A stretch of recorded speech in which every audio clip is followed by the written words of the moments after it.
What's up, guys? One of the big questions that I get on a daily basis is, do you do cardiovascular work? How do you stay so lean? No, I do not do any dedicated cardio. I have not done any dedicated cardio in probably 15 years. I need you to keep in mind when I say I do not do any dedicated cardio now at the age of almost 52 and stay as lean as I am. I come from a competitive endurance racing background. Not just a little.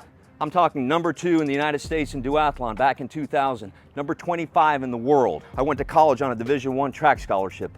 I was a steeplechaser, all ACC in track and field. I ran the equivalent of a 408 mile. All of the endurance type training that I did was very, very difficult. I did not let the fat accumulate over the years. It stayed off. I trained ridiculously hard and aggressive. And now at my age, I can what I consider relax. And that doesn't mean relax with exercise. I still train intensely and I still train hard, but I do not do any dedicated cardio. I add sets, I add reps, I add volume. I decrease and minimize my rest times depending on what my goals are for the workout. And the goal for today's workout is strength and endurance. So with a set of 20 reps at 315 pounds, there's no doubt that I am getting a strength benefit, and there's no doubt that I'm gonna get a cardiovascular benefit at the same time. My heart rate should be through the roof when I get done with that 20th rep. If you look at my warm-ups leading up to this particular set number 4, my first set, 135 pounds, 10 reps. Second set, 225 pounds, 12 reps. Third set, 315 pounds, 15 reps. And here I am at set number 4, and I'm going for 20 reps. Most people would be going downhill at this point, and they'd be decreasing the reps. I've built up my endurance and strength over the years so that I can continue to accelerate and get more volume in as I get more fatigued.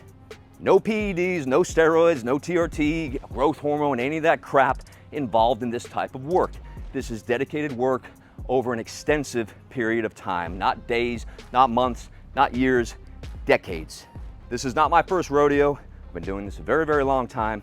Make sure before you get into this type of exercise that you are conditioned, that you are strong. You don't want to just jump in and throw 315 pounds on the bar and get your 20 reps. This takes years and years of practice and work and consistency and dedication.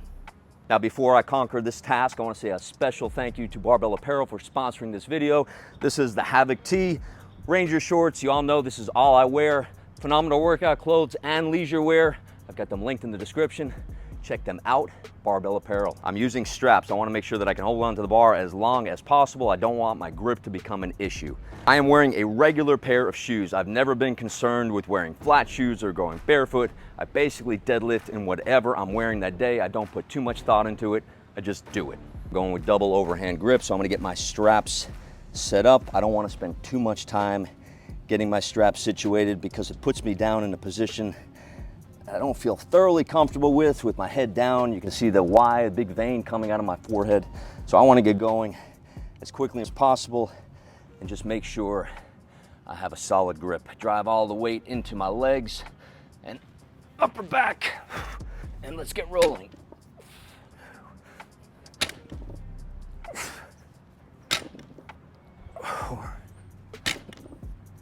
It feels heavy today. 6, but that's okay.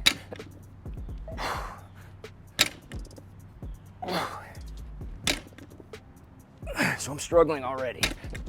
That's only 10. 11, so I got 9 reps. 12, I do not want to quit. 13. 14, so I gotta find something. 15. 16. 17, gotta find it. 18, 19, and 20. I'm gonna keep this PG, but I wanna say holy something. Absolutely brutal. So in my mind, I don't wanna fail. And even though I started getting tired at rep number 8, I've got this internal mechanism that doesn't let me quit. And I've had that since I was a little boy. So most people at the onset of discomfort, either stop, run away, or try to do more. You can either be the one that runs away from it, or you can be the one that plants their feet in the ground and continues with it, finishes it all the way through to fruition. If I get this in and I know that I've accomplished something, I know that I put myself through physical discomfort, mental discomfort, I know that I can pretty much, at least hopefully, face anything else that comes at me during my day. I know a lot of you are gonna say it's gotta be diet, and of course it's diet.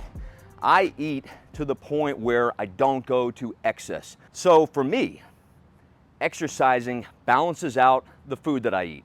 But life has variables. So if I go out and I'm with the kids and there's something that I don't wanna eat, I won't eat it. If there's something I think, all right, this is bad, I'm gonna eat it. I've worked out hard, I'm gonna work out again tomorrow, all's good, I will do it. So keep in mind, you've got to have a moderate, at least for me, a moderate diet. You do not have to be perfect. I basically eat the same thing every day. I don't overeat. I eat somewhere around 2,500 calories if I had to estimate. I don't count macros, I don't count micros. I don't consume my brain with all of this stuff. For me, I'm lucky. It's an intuitive thing. I don't really have to think about it too hard. I just know, all right, my body's got enough fuel now. I've got enough where I can exercise. I don't have to go to excess. I don't need to overeat. I don't need to overdrink. Will I have alcohol every once in a while? Yes. Will I go through periods where I have alcohol every single day for 2-3 weeks? Yes. That's just me. Will I exercise hard and continuously and consistently throughout that time period? Absolutely. Do I fall off the nutrition train? Yes. Do I do it mindfully? Yes. I do not do it mindlessly. I don't go, all right, I'm not going to think about this, I'm just going to eat it. I think, all right, I've eaten something bad, I've drank something bad, it's got extra fat, it's got extra calories, I'm gonna need to do something about that. So I don't do it mindlessly, I make sure that I understand exactly what I'm doing. When you go into mindlessness and you don't understand what you're taking in, how much exercise you're getting in, you may run into a problem. And that doesn't mean micromanaging absolutely everything. You've gotta live a little bit, you've gotta live life. You can't stay fixated on, all right, I'm gonna weigh this and I'm gonna weigh that and I'm gonna take in 50 micros here, 100 micros here. You can do that if you want, and for some people that's necessary. If they don't have that type of structure, they're never gonna reach their goals and they're always gonna be wondering why I can't get to the point where I need to be and where I want to be. So balance it out in the kitchen. Again, it's simple in theory, very difficult in practice. Just keep it balanced. Balance exercise with food, don't overeat, don't eat a lot of junk, don't drink too much, and exercise consistently and with purpose and with intent. If you can get all that right, you may just accomplish your goals.